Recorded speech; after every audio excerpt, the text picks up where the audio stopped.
Students, कैसे हैं? अच्छे हैं? बहुत बढ़िया।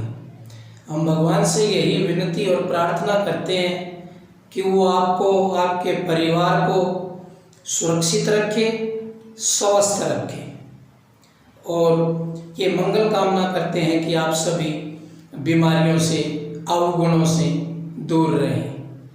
तो ठीक है बेटे, आज का हमारा टॉपिक रहेगा contrivances to ensure cross pollination.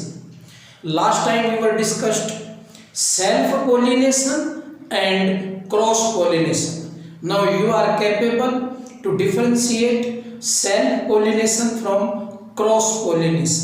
What are the drawbacks and advantages of both these two type of pollination? Now the term of contrivances to ensure cross pollination means some outbreeding devices. इसका ये अर्थ है कि वो कौन कौन सी condition हैं जिनके कारण केवल क्रॉस पोलिनेशन ही संभव है। यानी कि वे कौन से मेथड, वे कौन सी कंडीशन, वे कौन सी सिचुएशन है जो केवल क्रॉस पोलिनेशन को ही अलाउ करती हैं, यानी कि सेल्फ पोलिनेशन को अवॉइड करती हैं। एग्जामिनेशन पॉइंट ऑफ व्यू ये काफ़ी इम्पोर्टेंट टॉपिक है, तो इसको ध्यान से देखें, सुने, समझें, और अगर कोई बात समझ नहीं आती है तो वो पूछें। तो देखें, मैंने हेडिंग लिख रखा है कॉन्ट्रीवेंसीज टू एंश्योर क्रॉस पोलिनेशन या सम आउटब्रीडिंग डिवाइसेज। ये बताएंगी कि ये मेथड हैं जिनसे क्रॉस पोलिनेशन का होना संभव है और सेल्फ पोलिनेशन नहीं होगी। तो वे मेथड कौन कौन से हैं जो केवल क्रॉस पोलिनेशन को ही करवा सकते हैं, सेल्फ पोलिनेशन को वो नहीं होने देंगे। जैसे डिक्लिनिंग, पहले एक बार मेथड का नाम लिख लीजिए, डिक्लिनिंग। दूसरा डाइकोगेमी, तीसरा परिपोटेंसी, चौथा सेल्फ स्टेरिलिटी, इसको हम सेल्फ इनकॉम्पेटिबिलिटी भी कह सकते हैं बेटा, सेल्फ इनकॉम्पेटिबिलिटी या सेल्फ स्टेरिलिटी। हेट्रोस्टाइली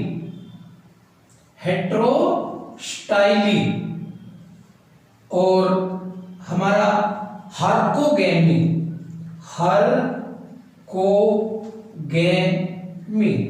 आपको ये सभी टर्म याद रखनी है। कई बार ऐसा नहीं कि क्वेश्चन यही आएगा कि write some outbreeding devices which ensure cross pollination, वो ऐसे भी आ जाएगा what do you mean by, किसी एक टर्म को दे देगा ऐसे, तो वो आपको पता होना चाहिए। तो डिक्लिनी, डाइकोगेमी, परिपोटेंसी, सेल्फ स्टेरिलिटी, जिसको हम सेल्फ इनकॉम्पेटिबिलिटी भी कहते हैं, हेट्रोस्टाइली और हार्कोगेमी। अब हम जैसे इनको वन बाय वन डिस्कस करते हैं। जैसे डिक्लिनी, आप एक बात ये बताओ मेरे को, अगर फूल है ही यूनिसेक्सुअल, अगर फूल यूनिसेक्सुअल है तो बेटा फिर उसमें कैसे हो सकती है सेल्फ पोलिनेशन? तो क्या होगी उसमें? पक्का उसमें क्रॉस पोलिनेशन होगी। तो डिक्लिनी को आप यूनिसेक्सुअलिटी के रूप में भी जान सकते हैं। तो डिक्लिनी it means the condition in which flowers या plant bear unisexual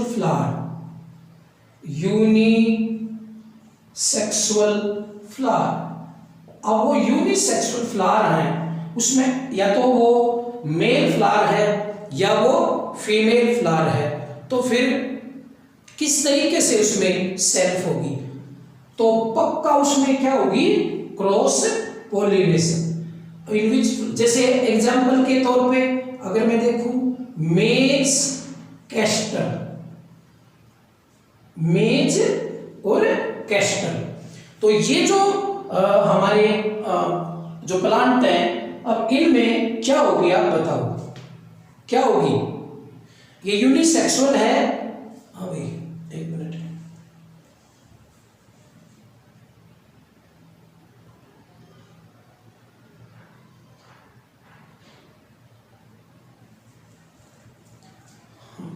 हाँ, तो हम क्या कहने लग रहे थे? Unisexual flower. तो यूनिसेक्सुअल फ्लावर में या तो वो मेल फ्लावर होगा या फीमेल फ्लावर होगा। सॉरी, ये डाइसेक्सुअल है, इसमें वो आएगा क्या नाम है, पपाया, पपाया, सॉरी क्या आएगा, पपाया। अब देखो, ये यूनिसेक्सुअल फ्लावर है, तो इसमें कौन सी पोलिनेशन होगी? Cross pollination. it means unisexual flower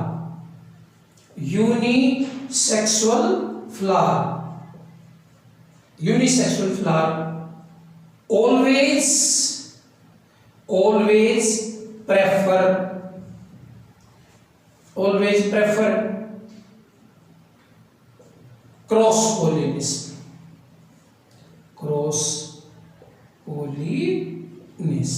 और प्रेफर क्या होती ही इनमें क्या है? Cross pollination. हालांकि जो कुछ फ्लावर होते हैं बाइसेक्सुअल फ्लावर है, जैसे मैं अभी जो मेज है या जो कैस्टर है वो बाइसेक्सुअल फ्लावर है, उनमें तो क्या होगी? हम ये सोचते हैं कि बाइसेक्सुअल फ्लावर में तो भाई सेल्फ पोलिनेशन हो सकती है, बट कई फूल ऐसे भी हैं कि वो हैं तो बाइसेक्सुअल, लेकिन फिर भी उनमें क्या होती है? Cross pollination. उसको हम क्या कह रहे हैं? डाइकोगेमी। तो डिग्लिनी में क्या देखा? अगर फूल यूनिसेक्सुअल है तो कौन सी पोलिनेशन होगी भाई? Cross pollination. और उस यूनिसेक्सुअलिटी वाली गुण को हम क्या कहेंगे? डिग्लिनी। दूसरा है डाइकोगेमी। दूसरा हमारा क्या है? Dichogamy. in this condition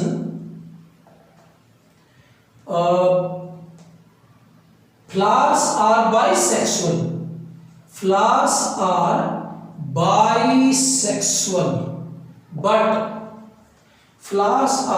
bisexual but perform cross pollination. अब ऐसा लग रहा है कि बाइसेक्सुअल में तो सेल्फ पोलिनेशन हो जानी चाहिए थी, फिर भी यहां क्रॉस क्यों हुई? ड्यू टू दो कंडीशन है। ड्यू टू नंबर 1 प्रोटेंडरी कंडीशन और दूसरी है प्रोटोगाइनी कंडीशन। प्रोटेंडरी और प्रोटोगाइनी कंडीशन, ये दो कंडीशन है। प्रोटेंडरी कंडीशन में क्या होगा? प्रोटेंडरी कंडीशन में हियर एंथर या स्टेमन कह सकते हैं हम, एंथर या स्टेमन मैच्योर मच अर्लियर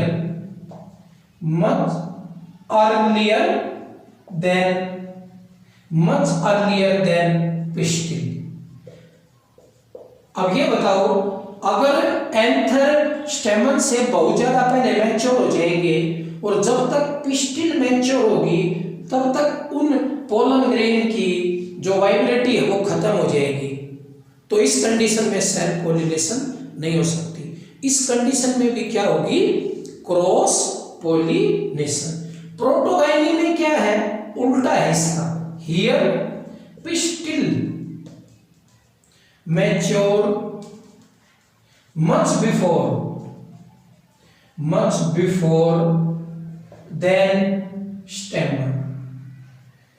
अब ये बताओ, अगर पहले एंथर मैच्योर हो जाए तो फिर पिस्टिल क्या काम की, तो फिर वो बाइसेक्सुअल फ्लावर क्या हुआ।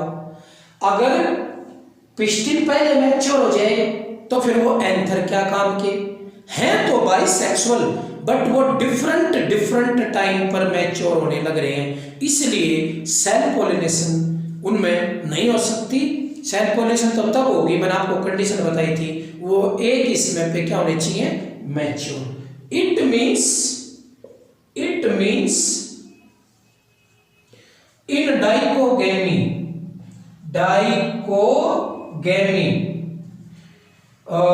Male and female part, it means in dichogamy male and female part mature at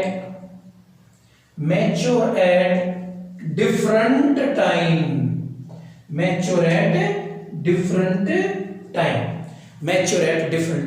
जी वे डिफरेंट टाइम पे मैच्योर होंगे, उस कंडीशन को हम डाइकोगेमी कहेंगे।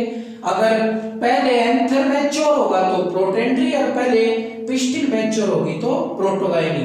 इन दोनों कंडीशन में क्रॉस पोलिनेशन ही हो सकती है, सेल्फ पोलिनेशन नहीं होगी।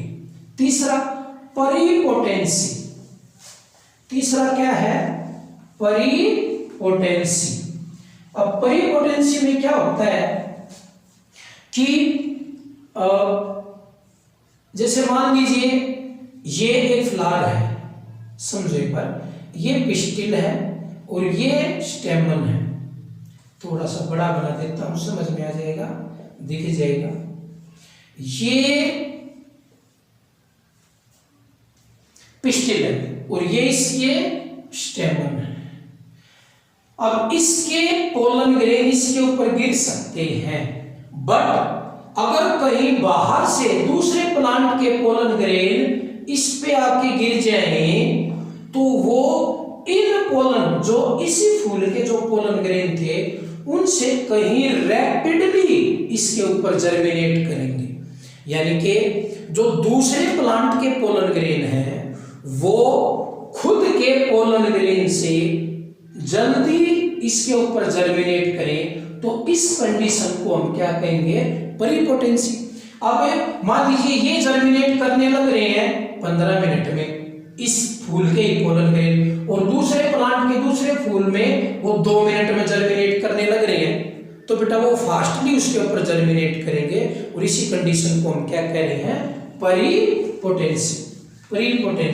द कंडीशन और सिचुएशन, ये हम इसको कर रहे हैं ऐसे, द कंडीशन और सिचुएशन, द कंडीशन और सिचुएशन in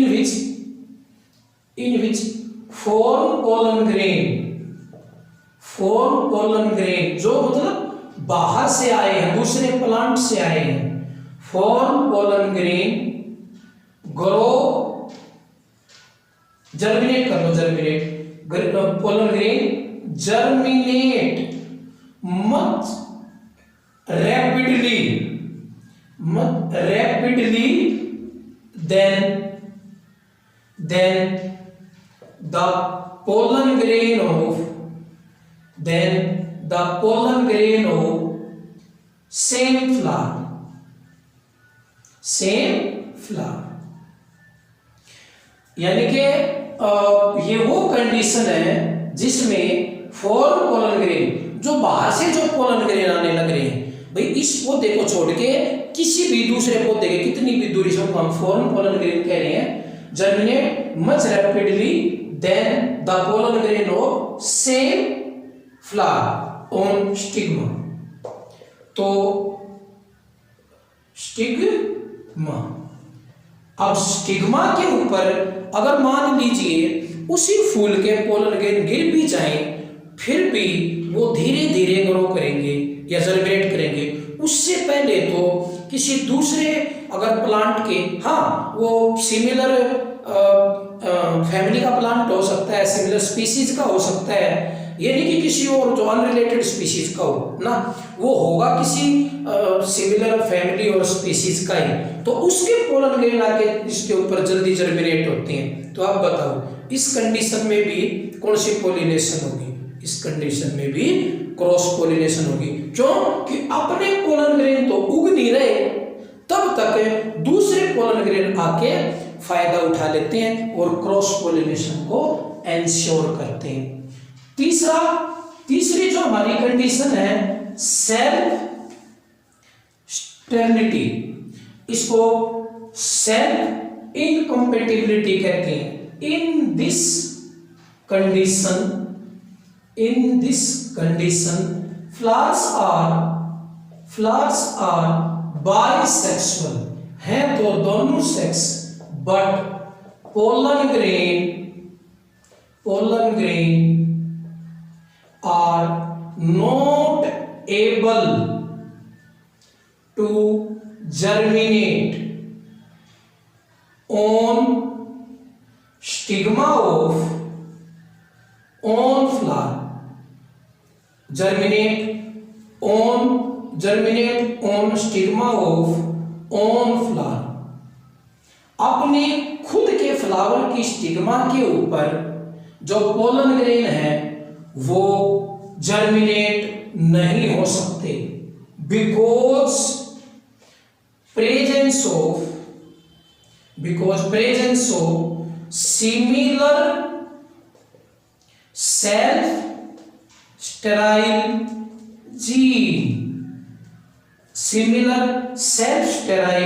जीन, यानी कि जेनेटिक कॉन्स्टिट्यूशन।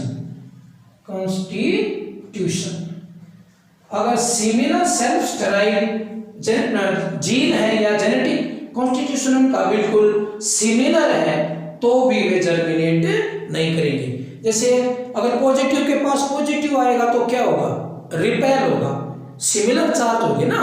तो उसी प्रकार अगर सिमिलर सेल्फ स्टेराइल जीन होंगे, भाई मान लीजिए हम ये कह दें कि S1 S2 ये जीन है पोलन के ऊपर या स्टिग्मा के ऊपर, और S1 S2 ही किसके ऊपर है? मान लीजिए ये स्टिग्मा के ऊपर है और यही किसके ऊपर है? पोलन के ऊपर।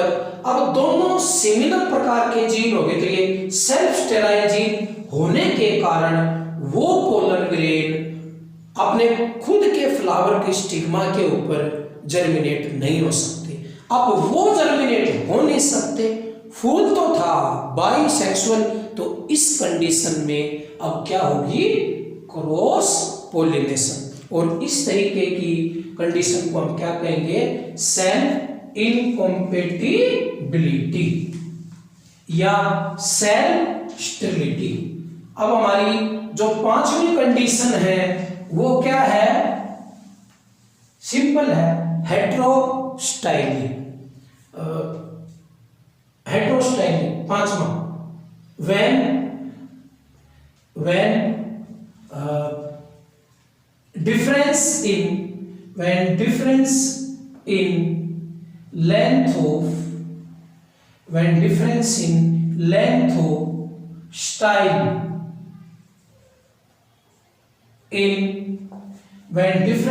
length of style in bisexual flower, then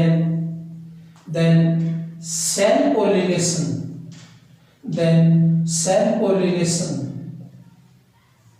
is rarely possible. So here cross pollination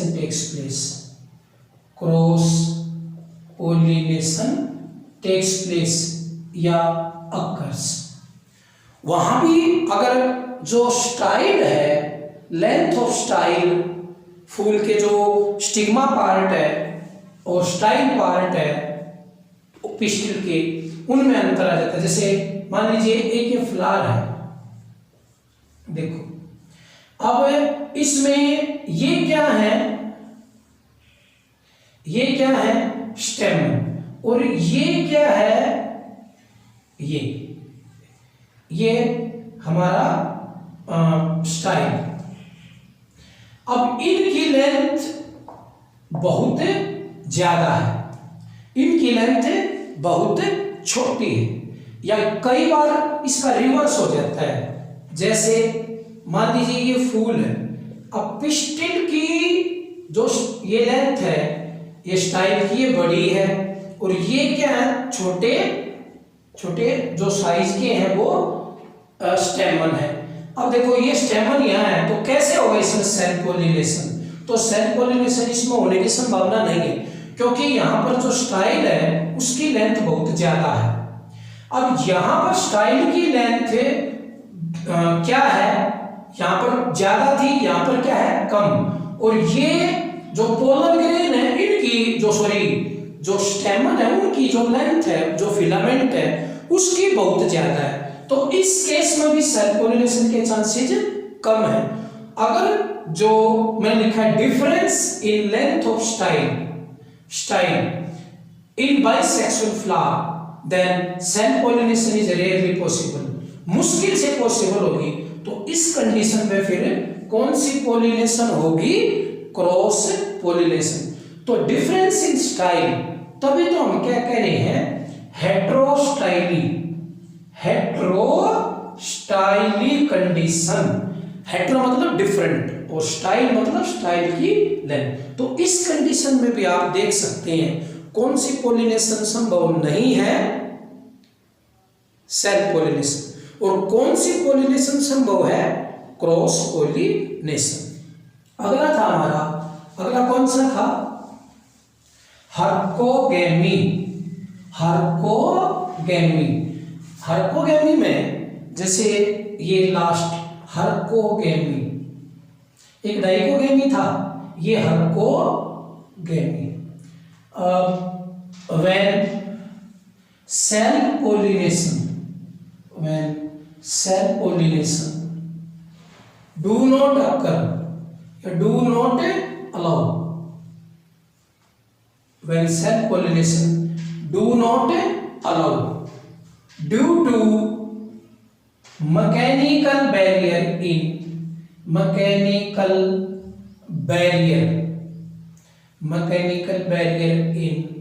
flower, यानी कि कुछ फूल के अंदर कुछ विशेष प्रकार के मैकेनिकल बैरियर है जिसके कारण सेल्फ पॉलिनेशन नहीं होगी, विच एंश्योर क्रॉस पॉलिनेशन।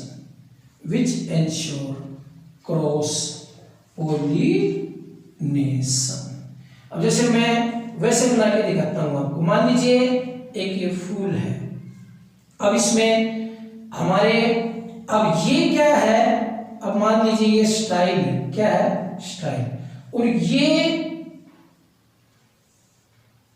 क्या है, स्टेमन। अब ये बताओ, मैकेनिकल बैरियर ऐसे है, फूल की स्ट्रक्चर ऐसे है, अब ये पोलन ग्रेन यहां कैसे आएंगे? अगर हवा में कोई और पोलन ग्रेन होंगे तब तक तो वो इस पर अटैच हो जाएंगे। मैकेनिकल बैरियर का मतलब होता है, मैकेनिकल कुछ इस तरीके की मॉडिफिकेशन हो जाती है फूल के अंदर, जिसके कारण उस फूल में बाइसेक्सुअल होते हुए भी सेल्फ पॉलिनेशन होने की संभावना खत्म हो जाती है और क्रॉस पॉलिनेशन होने की संभावना बढ़ जाती है। आप इस फूल में देखो, अब ये जो पिस्टिल है जो इस तरीके से ग्रो करके इस तरीके से यहाँ पर इस तरीके से फोल्ड होगी, अभी यहाँ पर स्टेमन है तो बाइसेक्सुअल फ्लावर, अब तब तक यहाँ के पोलन ग्रेन यहाँ आए ये संभावना कम है, और हवा में उड़ते हुए बहुत सारे पोलन ग्रेन इसके आगे साथ चिपक जाए उसकी संभावना ज्यादा है। तो मैकेनिकल बैरियर माना जाता है। ये मॉडिफिकेशन हो सकती है किसी फूल में स्टेमन की या पिस्टिल के जो स्ट्रक्चर है ना उनमें, तो वो भी किसको इंश्योर करेगी, क्रॉस पॉलिनेशन को। मैकेनिकल बैरियर के कारण क्रॉस पॉलिनेशन को, उसको हम क्या कहेंगे, हर्कोगेमी। तो ये था हमारा कॉन्ट्रीवेंसीज टू एंश्योर, बताओ क्या, क्रॉस पॉलिनेशन। Cross pollination. एक हमारा टॉपिक है पोलन पिस्टिल इंटरेक्शन। अगला टॉपिक है pollen pistil interaction. Pollen pistil interaction देखो, इसका ये मतलब है, मैं आपको थोड़ा सा समझा दूं। मान लीजिए जामुन के पोलन ग्रेन अगर अमरूद के ऊपर गिर जाएं तो जामुन लगेगी या अमरूद? कुछ नहीं लगेगा, ना तो जामुन लगेंगी ना अमरूद। क्यों? क्योंकि अगर मान लीजिए जामुन के पोलन ग्रेन अमरूद के ऊपर गिर भी गए तो वो पोलन ग्रेन स्टिग्मा के ऊपर होते हैं।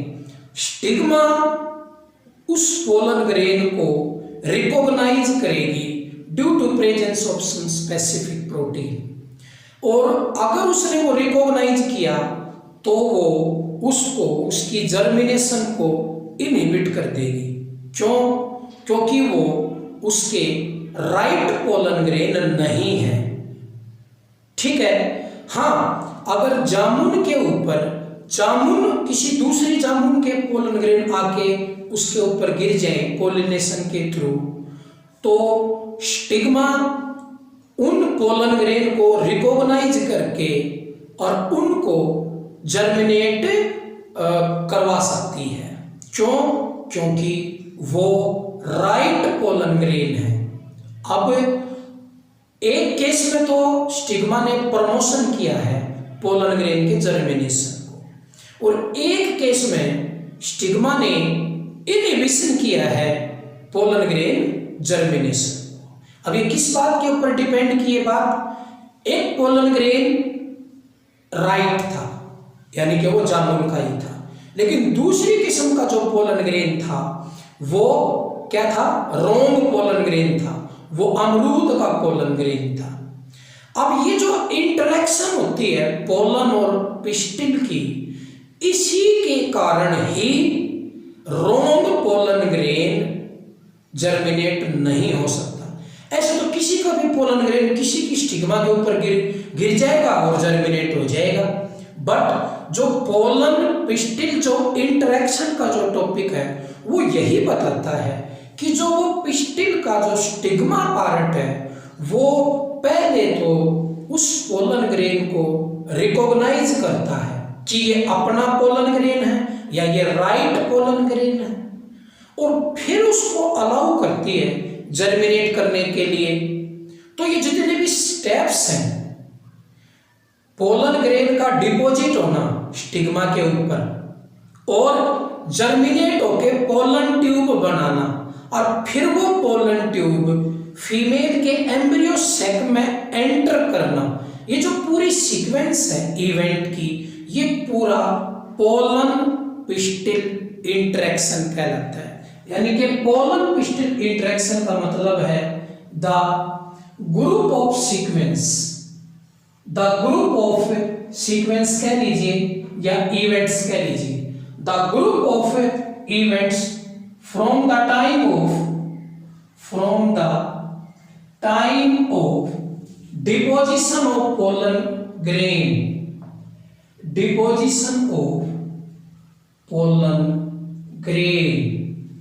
on stigma and until, ऐसे कर देता हूं, until entry of pollen tube into the embryo sac। क्या लिखा?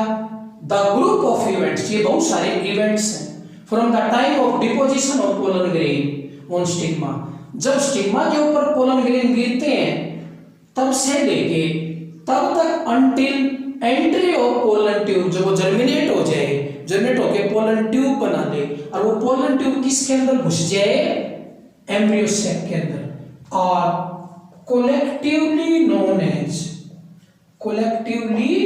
known as pollen pistil pistil interaction.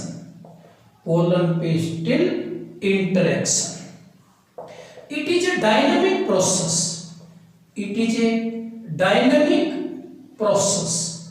ये एक डायनामिक प्रोसेस है विच चेक, जो चेक करता है, which check at several places. It is a dynamic process which check at several places. अलग अलग जगह पे चेक करता है of germination of pollen grain. ये जो pollen grain की germination है उसको अलग अलग जगह पे ये चेक करता है. कौन सा प्रोसेस है? पोलन पिस्टिल इंटरेक्शन का प्रोसेस. मान लीजिए पोलन ग्रेन स्टिग्मा के ऊपर गिर गया और मान लो थोड़ा बहुत जर्मिनेट भी हो गया, तो ऐसा नहीं है कि एक बार थोड़ा सा जर्मिनेट होगा तो पक्का पोलन ट्यूब बनेगी और एम्ब्रियो सैक के अंदर जाएगी ना. वो थोड़ी सी, मान लीजिए कई बार जो न्यूट्रिएंट्स होते हैं या जो कई बार थोड़ा सा ज्यादा वायबल पोलन ग्रेन हो सकता है रिलेटेड स्पीसीज का या किसी दूसरी स्पीसीज का.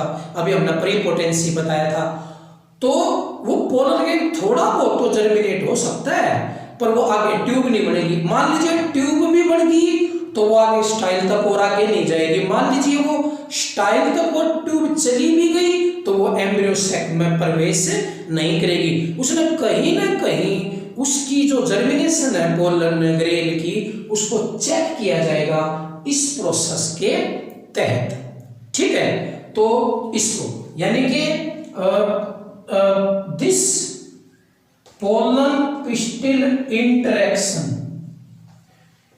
is very helpful for plants.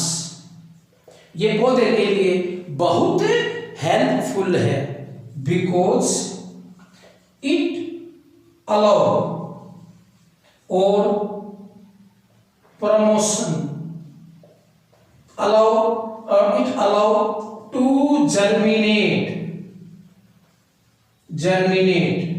It allow to germinate pollen grain of right type. यानी कि on pollen grain. इसको हम राइट टाइप की जगह कंपैटिबल पोलन ग्रेन लिख दे तो और बढ़िया. कंपैटिबल यानी कि अगर उचित पोलन ग्रेन है तो ही ये पोलन पिस्टिल इंटरेक्शन उसको अलाउ करेगी जर्मिनेट होने के लिए.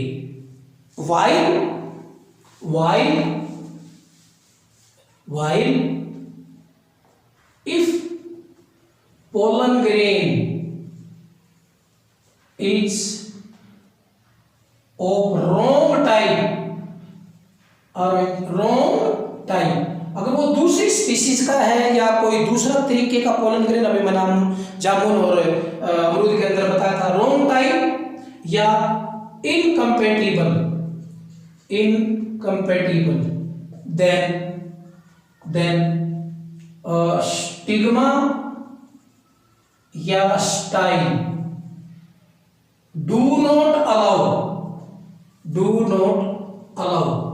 to germinate. उसको जर्मिनेट उसके ऊपर नहीं होने दिया जाएगा. ये पोलन पिस्टिल इंटरेक्शन है. अगर सही किस्म का पोलन ग्रेन है, सही किस्म का मतलब उसी स्पीशीज का या उसी प्रकार के दूसरे प्लांट का है तो वो ठीक है, कंपैटिबल पोलन ग्रेन है तो उग जाएगा.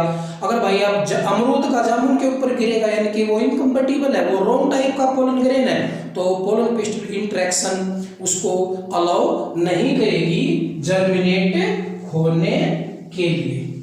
ये जो है जो पोलन पिस्टिल जो इंटरेक्शन है, interaction is generally carried by specific protein present in stigma or style, which is helpful to recognize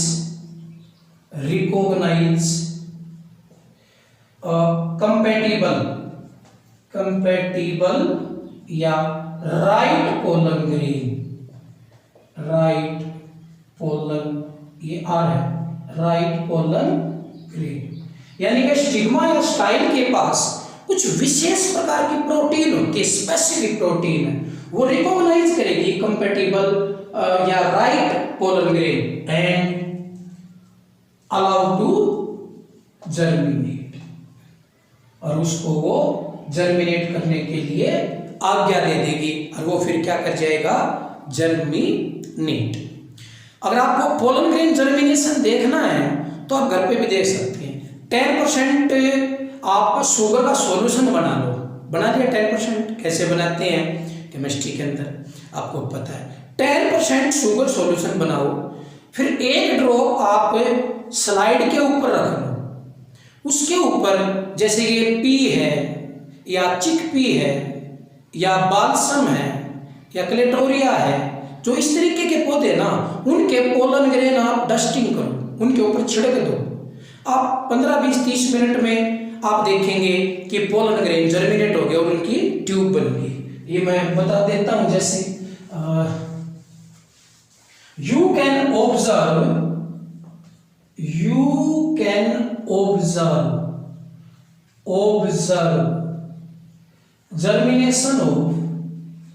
germination of pollen grain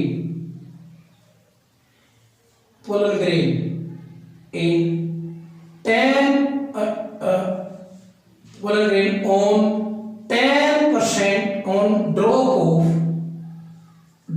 of 10% sugar solution. You can observe germination of pollen grain on drop of 10% sugar solution if dusting of pollen grain from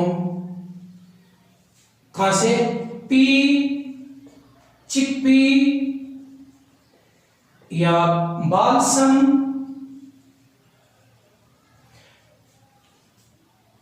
इस तरीके के जो पौधे हैं etcetera, on that drop.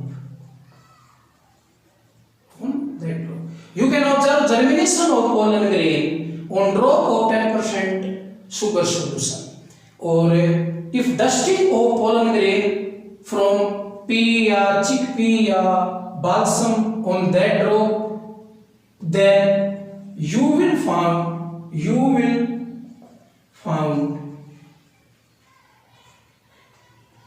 pollen tube from pollen